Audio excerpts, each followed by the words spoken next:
Hey everybody, it's Chris here. First of all, before the show starts, I made a mistake. I told Mike that the interview was with Wells Thompson this week. We're actually interviewing Dalton Shannon. Same book. Wells is the other writer on the book. I must have mixed up who we were talking to. So when we say Wells throughout it, we mean Dalton. So say Dalton. It was a great interview. You guys will love it. And then I just want to say at the top of the show too, we don't really put this out enough, but if you guys want to support what we're doing, the work that we're doing, the shows that we're putting out further, there's always the Patreon at patreon.com/Fortress Comics. Appreciate anybody that goes there. But if you're an Amazon user, buy your comics through Comixology, something like that, we have the Amazon link. Doesn't cost you anymore. You just go to the site, click on the banner, or go into show notes and click on the link there. Do your normal Amazon shopping, and it supports the show as well as get your cool stuff on 2 days shipping. So appreciate everybody that does that stuff. And then once again, just Dalton Shannon's interview. Everybody make sure to go check out that book. Enjoy the rest of the show.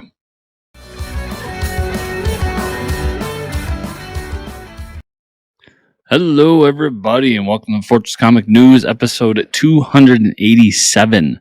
I am one of your hosts, Chris, alongside my co-host here, Mike. What's up, Mike? Hey, nothing, man. I'm just, I don't remember this time last year. I was not in the States and trying to record with my laptop over the shitty hotel Wi-Fi. I'm just glad to be around this October. I love October. I've been watching lots of scary movies, some not so scary movies, but I'm just enjoying it. Just being here, taking it all in. We do have an interview today, Wells Thompson. We're going to talk about Frankenstein the Unconquered. It's going to be his second time on Kickstarter with that book, so I've checked it out before. It's pretty awesome, so looking forward to that. I kept hearing from a lot of people this week, Chris, that She-Hulk finale was pretty wild. I've got thoughts, yes. Okay. Good or bad? Are we jumping thoughts? right into it? I mean, yeah, I kind of want to know what it's all about because I haven't asked anybody about details, but okay. It's obviously the finale, and I've been pretty light on info because I haven't been enjoying the show. But I'm going to go into detail because I think this finale was a disaster. I've heard. So first, I'm going to hit the critics that love it, that try and tell me that this show wasn't a vehicle for pushing the story forward and all this stuff. It was more of a sitcom, blah, blah, blah. You're all fooling yourselves. While it was sitcom-y in nature, the show was still moving the story forward of the MCU and was meant to hit points along the way to help with future movies and shows and so on and so forth. So that criticism aside for me, just so that's out of the bag, it literally gets to the point. We had the last episode where she freaked out, and then she ends up in a ankle bracelet, much like Abomination does in the beginning of the show, and can't use her powers. So it's under house arrest of sorts. Her life falls apart. She loses her job, blah, blah, blah, blah, blah. And then she decides to go back to stay with Abomination as a part of his little therapy group or whatever, because she needs time away from everything. And that's when she finds out that Abomination is a part of this group online that hates She-Hulk.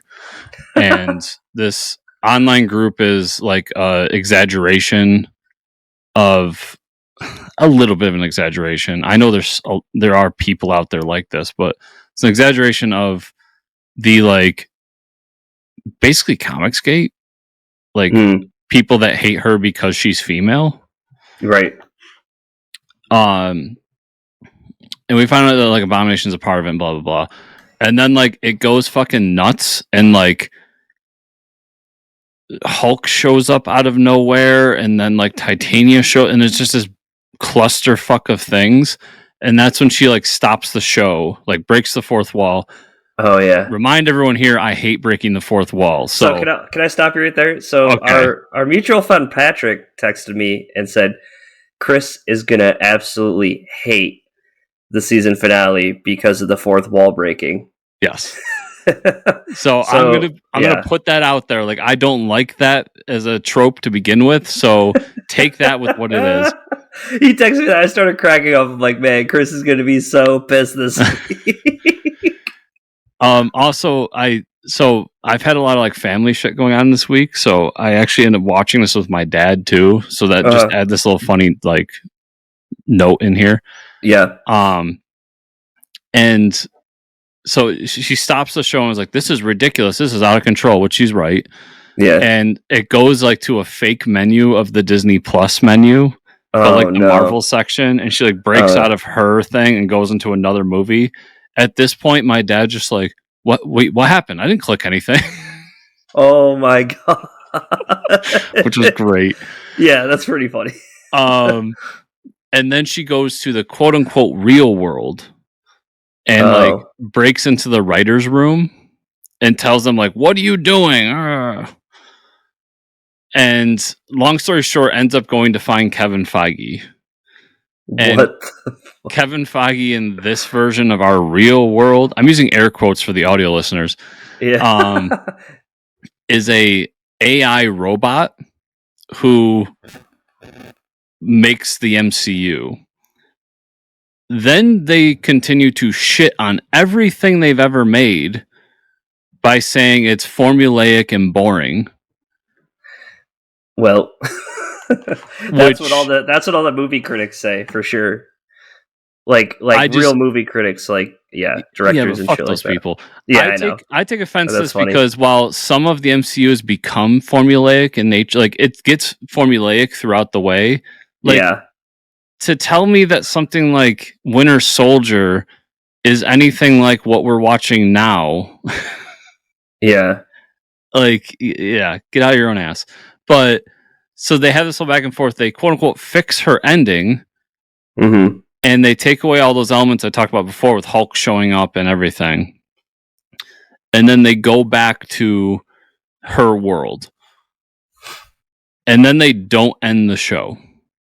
Like, it just, she comes back, everybody's arrested and like leaving. And she's like, "Well, we did it." And then she goes to a family like dinner where like randomly Daredevil shows up to like have dinner with her family. Then Hulk randomly just shows up in a Hawaiian shirt, which was pretty fantastic, I'm not gonna lie, and goes, "Hey, this is my son Scar," and this other Hulk CGI thing shows up, and they end the show. What? So, first, I want to say my criticisms of her CGI throughout the show, I was correct from day one, because Scar, the CGI was awful. Like, worse than hers. Wow. So my criticism saying, if you remember way back when, that I think that they didn't put money into the CGI of this movie, but they had the CGI from previous, or this show, but they had the CGI for Hulk from previous movies, and that's why he looks so good and she looks so bad. Right. Is confirmed by the fact that Scar looks so bad. This is the first time you've seen it. It looks like absolute dog shit. I'm just confused because there's plot points that they built throughout the show that just were not finished. Her blood was stolen. We don't know where it went. Mm-hmm. Because when they did like answer that pre her breaking the fourth wall, they erased that whole storyline and then said no and then went back. So what happened with her blood? There was no villain in this show. And the only like thing that happened was we got reintroduced to Daredevil and we have Scar now. I do find it very ironic. So I haven't watched any She-Hulk, and that sounds like a pretty all over the place finale. Rick and Morty this week. It was this whole episode about like the dinosaurs came back, and what they've been doing is visiting planets, and what they do is they like bring peace and like harmony, and then they like leave. But what they don't realize is that there's the meteors are chasing them across the multiverse, and the meteors are like sentient beings. That's why like all the planets they've gone to have like giant craters and they become extinct. But it's really, there's like really funny shots of like them cutting to the meteor coming to Earth, and it's like this face going like like randomly throughout the episode. But anyways, so the dinosaurs show up and they go like, so what have you guys done with your lives? Like, you know, our lives are like, we've been going out across the multiverse helping you know, cultures thrive and like planets live. And they're like, you've made Marvel movies? So they go on for like a minute about talking like shitting on Marvel movies. Like, and I'm pretty sure even Rick says like they're formulaic and boring. So like, it's pretty funny that like that happened this week in Rick and Morty. And I don't think that's the first time they shit on Marvel movies in Rick and Morty, but it was just like really funny. They're like, you guys have, and what have you done with your lives? Marvel movies. I want just to clarify that too. Like, there's moments where Marvel becomes formulaic and it works. Mm-hmm. Yeah, and you know, there's bad Marvel movies. I want everyone, so I don't sound like a Marvel zombie. But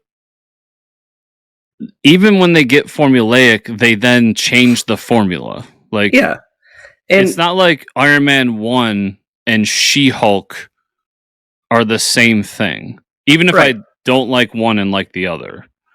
So that was where I was kind of like, I don't know, shit. And there's also like now a bunch of stuff coming out where like they wanted Kevin to do the voice for it, Feige that is, and he like wouldn't do it. And there's also, probably thought it was a dumb idea. And he also had a fight with one of the writers. This is all allegedly. This is like, I usually don't talk about rumors and speculation, but here it is. That he like got in a fight with one of the writers, and like the head writer almost quit over it. So like, it seems like, I don't know, maybe I'm putting myself into it a little bit, but it seems to me like maybe he wasn't so hot on that part of the show. Like, hey, don't shit on the thing I spent my life working on. Yeah. But that's kind of crazy that that's the direction they went in. It's. I will say this, as a DC fan, I would love to have an abundance of movies to pick from. Rank out of like 30 movies. I would love to have that. What does that feel like, man? And I was just talking to a DC fan who was like telling me that I'm this and that about DC. This is one of my reasons I criticize DC so harshly, is I wish that was the DC landscape. Right. Like, can you imagine a world where I'd just be like, man, that Blue Beetle movie was subpar, but, you know, Booster and Gold, man, that was fucking awesome. Yeah, right. That's the world I want to live in. Or, like, I could be like, man, I heard that, I wish I could, like, turn away shows. I wish I had the option to be like, oh, there's a Catwoman show on DC Universe, not going to watch it.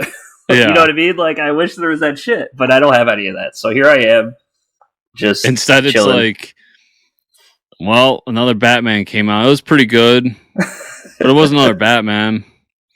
It was 3 hours. There was no jokes. That's a bad example because I actually like that movie. Yeah, I fucking love that movie. But no, I know what you mean. Like, or like we're finally getting Dark Knight Returns, and somehow it's bad. And they make it all about their moms.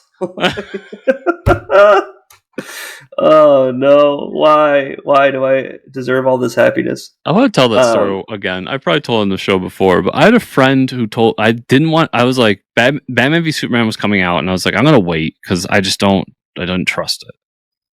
Mostly because I knew my heart was gonna get broken because they were doing Dark Knight. I was rewatching that New York Comic Con clip of like the quote of Dark Knight, and I was like, let's go, man! I was so ready. And somebody said to me, he goes, I've been reading comics my whole life. They did something that no comic writer has ever done before. And I was like, really? That's okay. They did something new and original. That's cool. And I went in, I watched that movie, and I'm just like, this is literally 2 separate comics events that they just mashed together. Yeah. What's new and unique here? And I went back. I was like, is it the Martha thing? He goes, yeah. I was like, that was the dumbest thing in the movie. That was the worst part. I don't trust this friend's recommendations anymore. Why would you not just tie Superman's fight to the fact that he loves an Earthling? He loves Lois Lane. Like, that's all you need to do, man. Like, you spent all this time and effort, him talking with his parents, him talking with Lois. Like, anyways, we don't need to get into that. All right? Just make Lex get into Bruce's head. Yeah, that too. Like, you can't trust this alien. Yeah. That's it. And at the last second, like, they saved the world together accidentally, and they're like, "Oh, we're best friends now. High five." That's a better movie. I will say though, I do fucking rewatch that fight scene of Batman like storming the warehouse on YouTube. I watch that clip religiously because it's fucking great. Yeah, dude, I really hope. Just as a side note, I really want Black Adam to be good. Because, like, we've been on a little bit of a stretch of good things. Like, Suicide Squad was really good. Peacemaker was really good. Batman was really good. Bring it home with Black Adam, please. So, the tweets and stuff that I was seeing, because the premiere was in New York City this weekend, people were like, the plot falls flat, but, like, the characters are awesome. Like, Dr. Fate, Black Adam is, like, The Rock is amazing. Let me tell you this. Like, I don't go to a Rock movie looking for the fucking plot, right? And I also don't give a shit. Like, if Black Adam is... he did release a new clip, by the way. Black Adam rips someone's arm off. So, like, that's all I wanted out of this movie, because if you guys know, I think it's in the 52 run by DC. A Black Adam comes in and, like, rips a dude's arms off. And, like, that's the Black Adam I wanted to see. And there's a clip where he's just ripping a dude's arm off. And I was like, that's all I want to see. Like, that's... Like, you got the character, you nailed it. So now just give me punchy for a couple hours, and I'll be happy. Like, this said a lot to me. They must think they have a hit on them, because I went to Walmart to go shopping, and I had to get undershirts because all my undershirts too big. Yep. And because Chris is losing weight. Nice job, Chris. Thanks. They had Black Adam shirts with The Rock's face on it. Like, they had the Black Adam shirt, and I was just like, there's Black Adam merch at fucking Walmart. Dude, the Rock has his, like, lifting or, like, workout company. I can't think of it, but it's like it's like part of Under Armour, maybe? I don't know, but it's got, like, the bull horns on it. Yeah. He has a whole Black Adam workout, like, line, and the shoes, you gotta look them up after the show. The shoes are fucking sick. They're, like, Under Armour shoes, but they have, like, the Black Adam, like, they're, like, yellow and black, and they have, like, the black, or yellow lightning bolt on them. They look sick. I was like, okay. That might be something. That's this weekend, right? That's when that comes out? Yeah, it's this weekend. I don't know if I'll be able to watch it this weekend. Yeah, same here, but I'm going to try. Yeah. It really sucks, though. I wanted to talk about it, but I'm going to be actually visiting family, so... but yeah, anyways, looking forward to Black Adam. The things I saw were fairly good. I mean, Pierce Brosnan steals the show. We could have guessed that, right? So, I didn't watch Andor this week, so okay. I'll let you guys know about Andor next week. Well, the only thing I did, I'm still watching Midnight Club. Love that. It's a slow burn because it's a very heavy show. Lord of the Rings, Rings of Power, episode 8, season finale. Dude, the last 2 episodes of this series made it worth it for me, as, like, someone who's not really tied to the lore of everything. There was a couple big reveals at the season finale. We find out who the wizard is. We find out which character is Sauron. The episode before that, we see fucking Mount Doom get lit up, like, ignited, like Mount Doom, and, like, Mordor created. We see some really fucking cool shit. Like, you know, like, things that I wouldn't know, like, what are we going to see going into a Lord of the Rings show? And they show some pretty awesome stuff. And it was a great spot to leave it off of. And then they show the first 3 rings being created. So the first 3 rings go to the elven kings. So the elves, like, Sauron, like, implements this idea of, like, I want to create a ring, and they're like, you're lying about who you are, and they, like, kick him out, and they're like, we're going to create the rings. So if nobody knows the story, like, Sauron then creates the one ring to control all of them. So he's pretty much like, yeah, you idiots, like, yeah, create the rings, and then I'm going to control you after. awesome. I didn't think we would get this far this fast in the first season, like, you know, with Sauron and all this shit. Fantastic first season. I really enjoyed the season finale. Go see it. I don't want to reveal. Well, it's Gandalf. I mean, the wizard is Gandalf. Like, everybody had all this, like, you know, these plot, like Raw would try to figure out which wizard it could be. It was Gandalf the whole time, and the reveal was pretty cool. Like, there was something like, oh, you know, follow your nose is like the best way to go, and that's like a line from Gandalf in Fellowship of the Ring, I believe. And I was like, oh shit, that's Gandalf. And the fact is, he's been hanging around like the halflings, or they're not hobbits yet. They're like the people that the hobbits descend from. So they're like a nomadic people that are like halflings. They are the ones that discover him, take him in, and like treat him well, get him better, and then he goes off on his own. Now you kind of understand why Gandalf has such an appreciation and a fondness for hobbits, because he grew up with these people.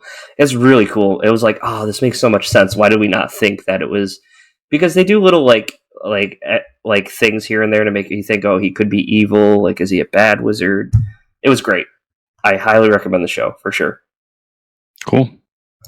And that's all I watched. I did watch that movie X, that horror movie. Came out. I don't know when it came out. Like 6 months ago, and then the Origin came out with the girl's name, and I can't think of the name. But it's pretty much it's a slasher film. I don't know if you heard about it. It's the one where they go to film like a porno at someone's farm. It's really good.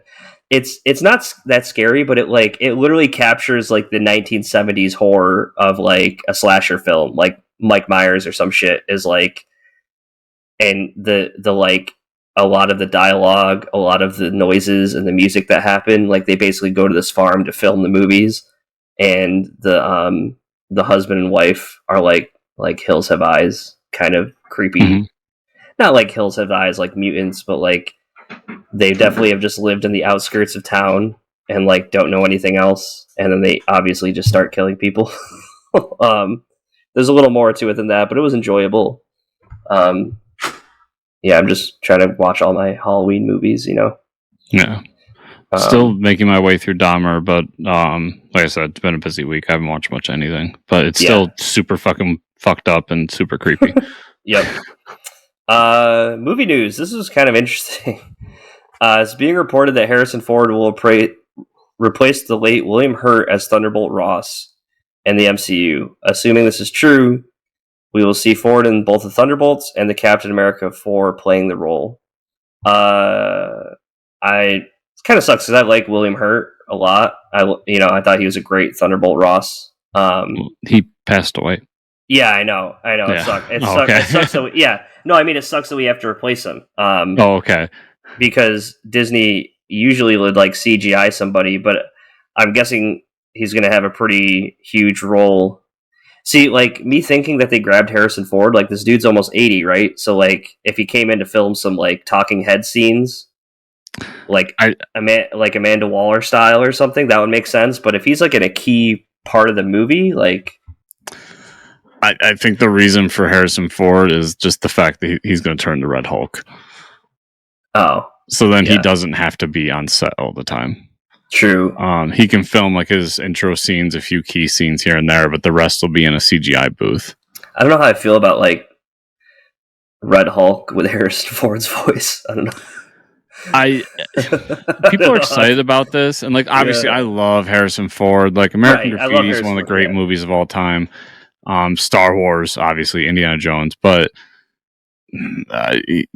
he's the dude's old. Yeah, dude's old. Like, and he's just like very low energy these days. Yeah, which I can't blame him. Like, I hope I have as much energy as he does at 80. So I'm not like super excited about this, but I am kind of excited that Red Hulk's showing up. Like that's the whole Thunderbolt Ross turning into a Hulk thing is a cool twist in the Marvel Comics universe. Mm-hmm. So yeah, I say he's old, but then like whenever I see Patrick Stewart show up in something, I cry my eyes out because I love the guy. So That's why I say he's going to turn into Red Hulk, because even Patrick Stewart, like, he shows up and he can still, like, I think Harrison will still kill at what he does, right? But you don't see Patrick Stewart like doing much. Yeah, I mean he's even in a that floating Picard chair. show, I heard he's just like kind of sitting around talking to people. Yeah, I he haven't doesn't do watched much. it, but I do need to watch that. All right, everybody, we're going to jump to this interview with Wells Thompson. Going to talk about Frankenstein the Unconquered, and we'll see you on the other side. And we're back. We're back. So, check out Wells, all the stuff he's doing. The project is going to end at 9:30 p.m. Eastern Standard Time, Wednesday, October 19th. So you still have, as of this show's launch, a few hours at least to go on there and back this project. So go check it out. It's some pretty cool shit. And with that, let's jump to the comic news.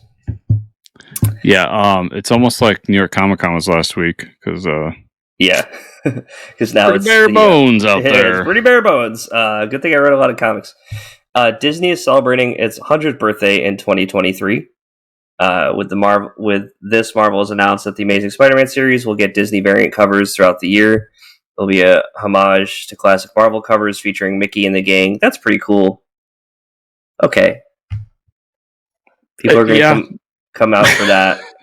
Disney people, like people that love like Mickey and all that shit, are going to buy those covers. They're going to come out. Disney people are going to love it, and I think I've conspiracy theorists, so I'm like, they chose Amazing Spider-Man for a reason. Like, they want to pump the numbers, because I think Disney people are going to come out and be like, "Do you have that variant?" Yeah. Oh yeah, for sure. This is they're looking for a number for Invincible, and they're like, the show's season 2 is coming out soon. What can we do?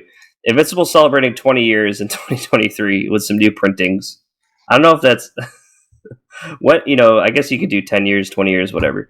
The first issue will get what Skybound is calling Invincible Undeluxe #1, and with a new Otley cover and some behind the scenes content. There will also be a facsimile edition of Invincible #1. Also, they're releasing a brand new hardcover compendiums of the series that feature almost 50 issues per volume. That's pretty cool. These compendiums will feature all the side series like Guardians of the Globe as well. That's awesome.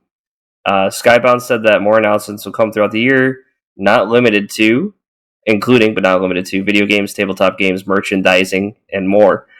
That's pretty cool, because I have all the issues of Guardians of the Globe and all that stuff.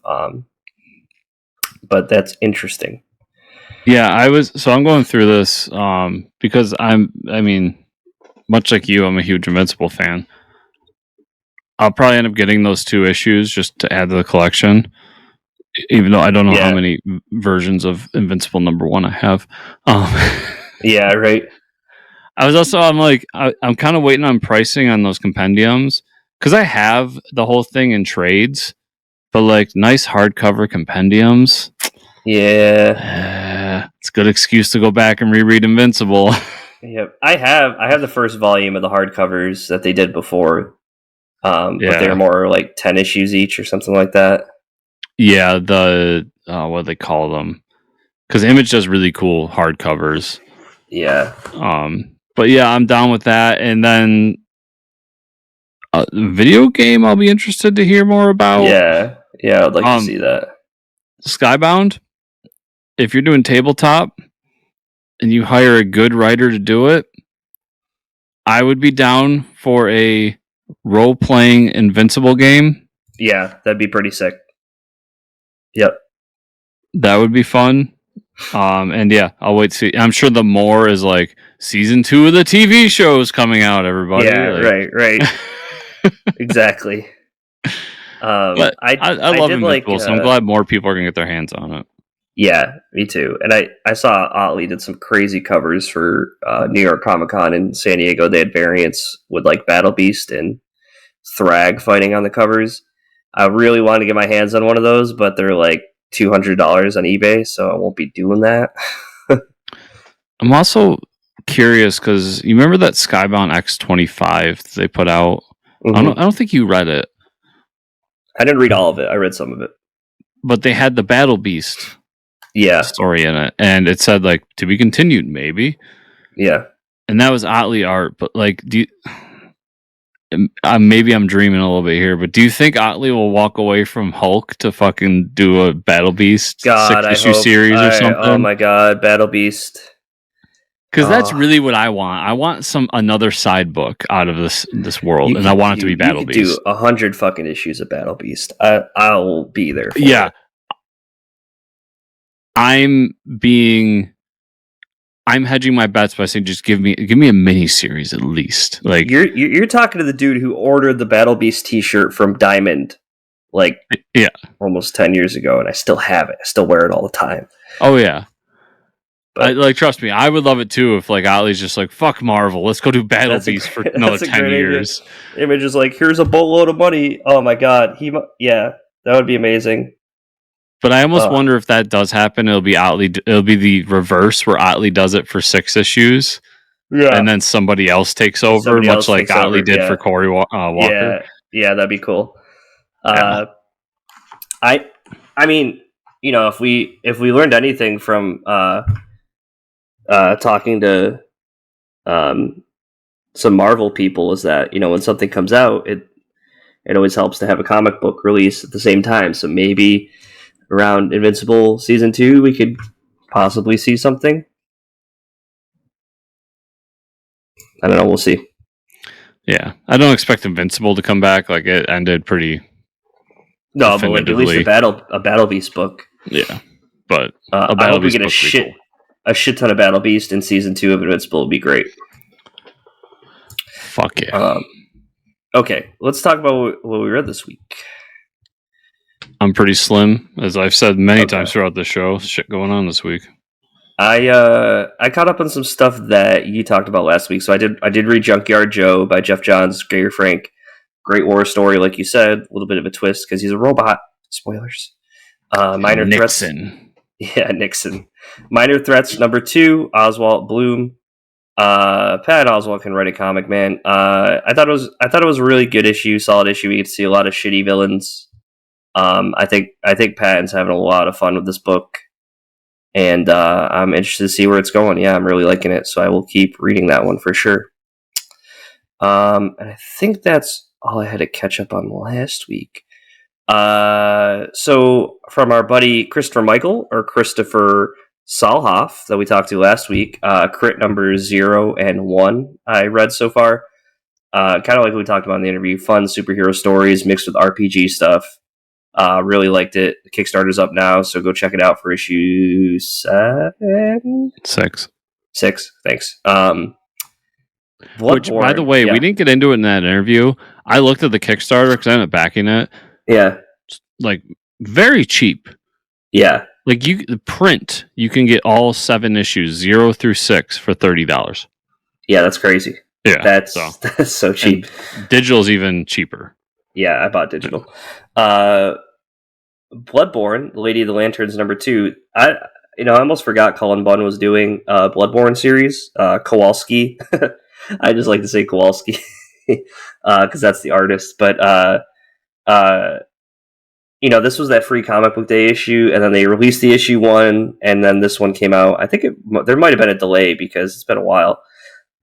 Cool story set in the Bloodborne universe. You get some awesome fights, awesome creepy monster reveals. Plot wise, there's some stuff going on with characters, but if you like bodily horror, which Cullen Bunn's really good at, and there happens to be a lot of in Bloodborne, check it out. It's an interesting read. Flash, the fastest man alive, in case you didn't know. This is issue 2. Kenny Porter and Ferreira on the art. This is the movie tie-in, which I tried to convince Chris to read. This is issue 2 out of 3. I still really like this issue. This is solid. First issue was, okay, Batman helps him get a suit. This issue is how does Flash juggle his life? Because he's just, he can't juggle being a superhero. He can't juggle doing his internship. and he also can't juggle like visiting his dad. Like he's having issues doing all those things. And while he's doing that, he learns how to phase in this issue, so that he faces a villain called Tar Pit that he can't actually punch. He has to kind of like phase through to beat him. And there's also a cool scene where he has to like save people and phase through, but he also like understands like the important things in life, like talking to he had a good conversation with his father in jail, and like starts to figure out, okay, I can do this. Like there's things I can do. I can't be everywhere all the time, even though I am the fastest man alive. I need to slow down and like work on the things that are important in my life. So it was a great issue, I think. For a movie tie-in, this book is pretty fantastic. Jurassic League number 6, the finale, maybe. This is Johnson and Gideon on the art. Wraps up the story. The team finally works together. We get a Jurassic League, finally. Maybe not the end. There's a cliffhanger at the end that someone punching through a volcano, and if I'm not mistaken, like they put Darkseid in a crater, like, or threw him in a volcano at the end, right? Was that kind of where he was? I didn't get a chance to read this one. Oh, okay. So at the end, we see a hand punching through like a mountain or a crater, but it almost looks like Superman's hand. So I'm guessing maybe it's like the reveal of Supergirl, Supergirl-saurus, or whatever they're gonna call her. But yeah, it was a great finale. I hope there's gonna be more. Batman Incorporated, number 1, Ed Bryson, John Timms on the art. Boom. Yeah, there it is. I thought there were some cool things in this version of Batman Incorporated. There's some changes being made. I'm on board with them. We know that. So this takes place like when Batman is knocked out in the main Batman book. So there's no Batman. It's Ghostmaker. I always want to say Ghost Killer. Ghostmaker is running the Batman Incorporated. But someone's going around killing all the mentors of Batman and Ghostmaker, all the people that taught him his knives, his like weapon specialist, fighting specialist. Batman Incorporated is investigating everything while Batman is in Atlantis recovering. So that's from the main Batman story. I like that the Knight is a woman.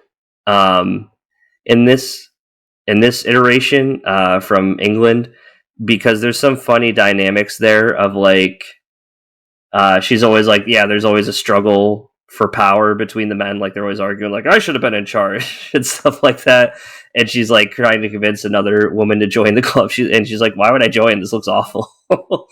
So I did kind of like that. I thought that was like the little twist that I'm like, okay, this is kind of cool, rather than just having all the same dudes like butting heads all the time. And then there's like a Ghostmaker's got to go to China and is confronted by Sky Spider, someone that maybe knows who's killing these trainers. So I thought it was a good first issue. It wasn't like mind blowing, but it was good. I enjoyed it. Even I have a giant question for you, but I enjoyed it throughout because even with the giant question, I thought there was enough for me to get past. Mm-hmm. I didn't read the Batman series after the first volume. Okay. So who is Ghostmaker? So like, Ghostmaker Ghostmaker shows up towards the end of the main Batman story. He is an old friend of Bruce's that basically goes through the training and like upbringing that Bruce went through when he was training to become Batman. And then they kind of like part ways, and Ghostmaker is just like him. He's like he's a rich and powerful dude, but they like kind of remain friends. And so there's like some conflict between the two of like Ghostmaker was going around like killing villains, and like that's the step Batman won't take. So there's some dynamic there, and there's some stories in the main Batman issue, but that's kind of where he's from, like Batman's origin in this universe. Is it the guy from the Night? From Batman the Night? No, I don't think so. I think Chip's doing his own thing with that. I don't think it's the same character.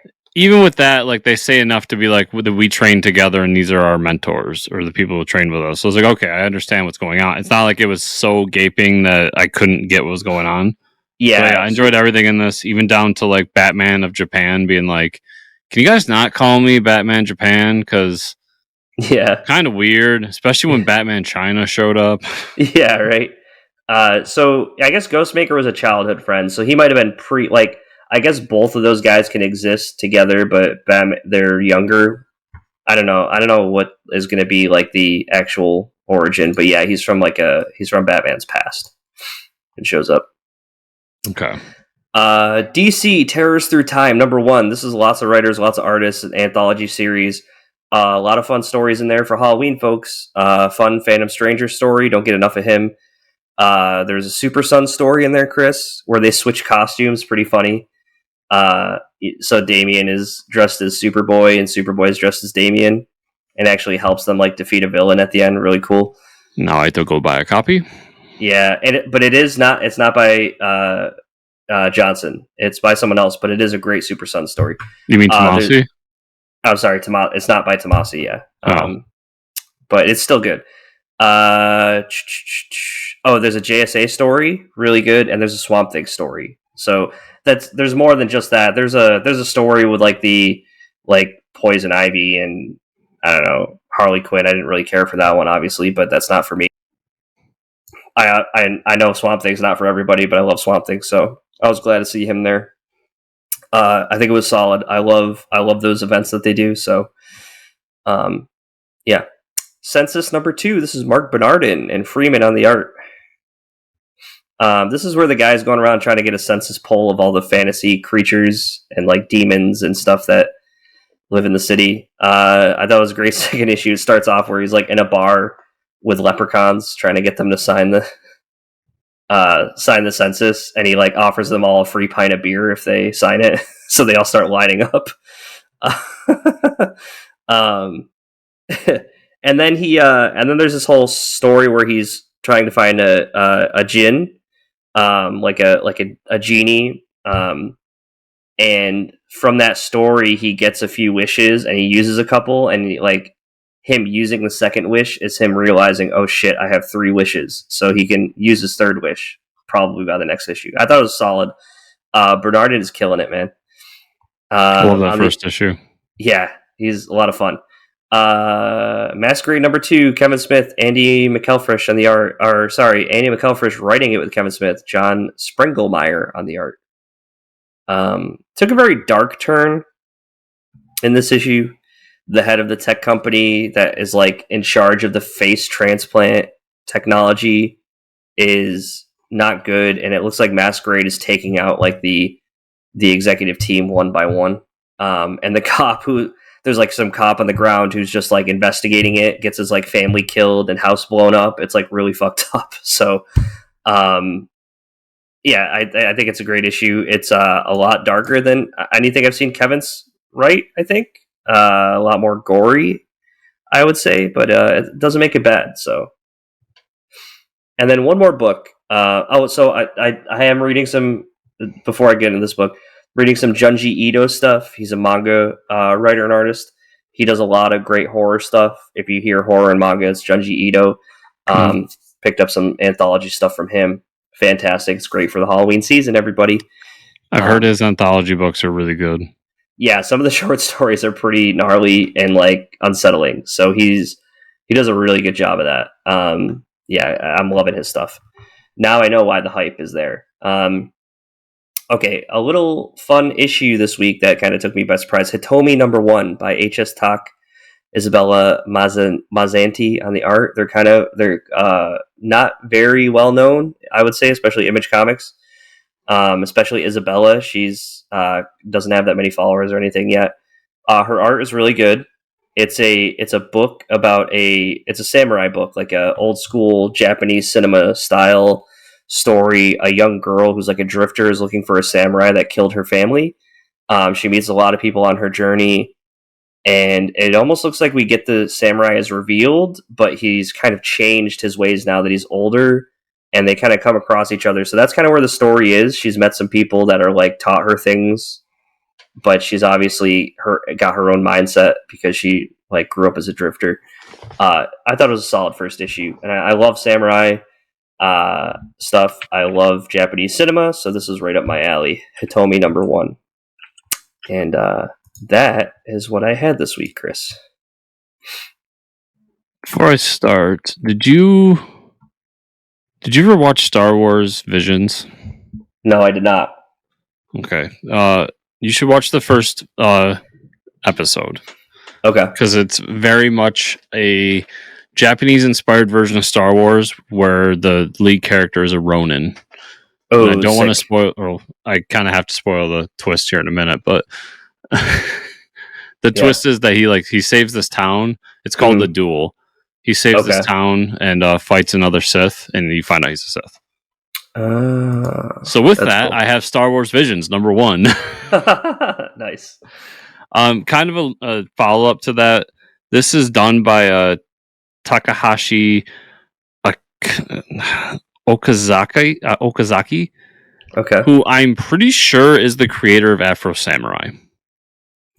Oh, okay. This follows that same Ronin character. He's kind of wandering through until he finds this hot spring. They're in like a kind of a cold climate, and he finds this hot spring, and he meets up with this other force-sensitive person who we assume is a Jedi of some sort. And talks about a previous war with him and everything, and some of the bad things he's done, all that. Like even like so, I don't know if you can really tell with this art, but like you see like the stormtrooper done like a feudal, dude, that's sick. The whole book's in black and white too, with like some color sprinkled in.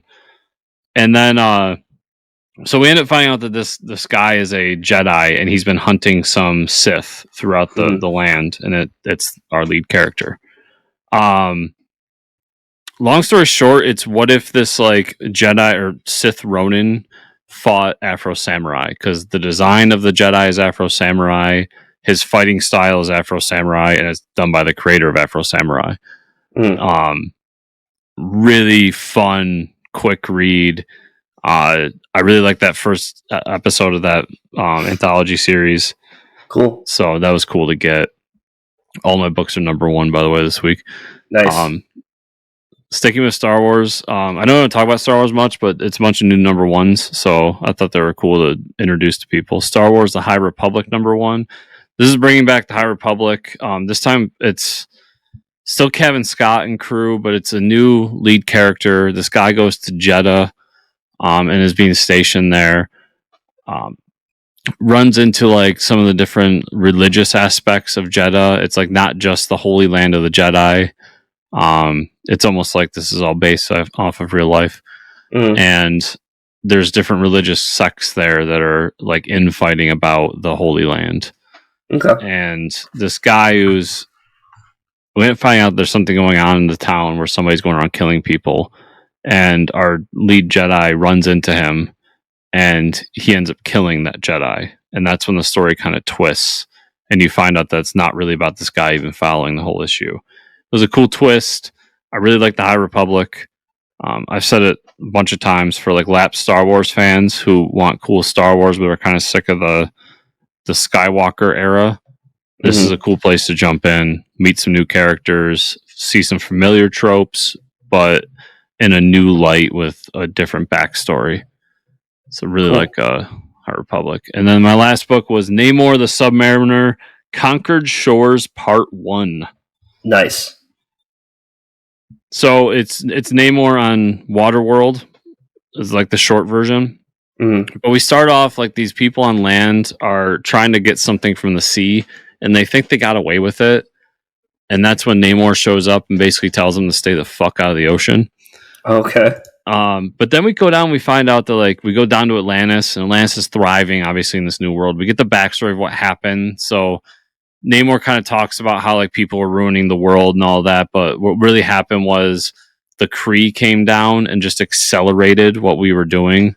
So just kick started global warming. Okay. And that's done as a device to kind of keep certain characters alive. So like Cap shows up in this, Luke Cage shows up in this, but they're much older. But anyway, so we're down in Atlantis, and we find out that Namor is no longer the ruler of Atlantis. He's just kind of a protector, almost a wanderer. who goes around. But he also created this bubble inside of Atlantis for some of the land people to come, and that's where Cap lives and a few of the other Avengers. And one of the few places, this is where the global warming thing falls apart, because this would be the first place to go. One of the few places to stick around was New York City. And Luke Cage is running New York City and everything that's going on up there. And finding out that there's bad blood between the people that stayed up on the top land and the people who stayed or went down below, and then the people of Atlantis. Okay. So that's kind of the crux of the story, is that like conflict. It was really cool. I love the alternate universe. I love the setup for the universe. It was just great to get a Namor book. Like, it's one of those few characters that I enjoy that we don't get a lot of. Yeah. So it was really cool to get that. And I love the supporting cast, and I like where the story's going. So cool. I highly recommend it to people. Nice. Mike, that is everything I had. I'll have more for everybody next week, because I have a ton of books sitting over there that I haven't read yet. Yep. Where can people find you on the internet? You can find me at Fortress Ricker on Twitter. Where can they find you and or the show?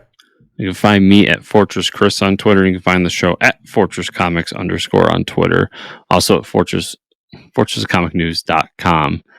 Remember, everybody, to like, subscribe, share, comment down below in the YouTube version, and to give us the 5-star review in whatever podcast you use for the audio version. Also, if you want to go the extra mile, patreon.com/fortresscomics. Thank you all so much for listening and watching this week, and we will see you all here next week.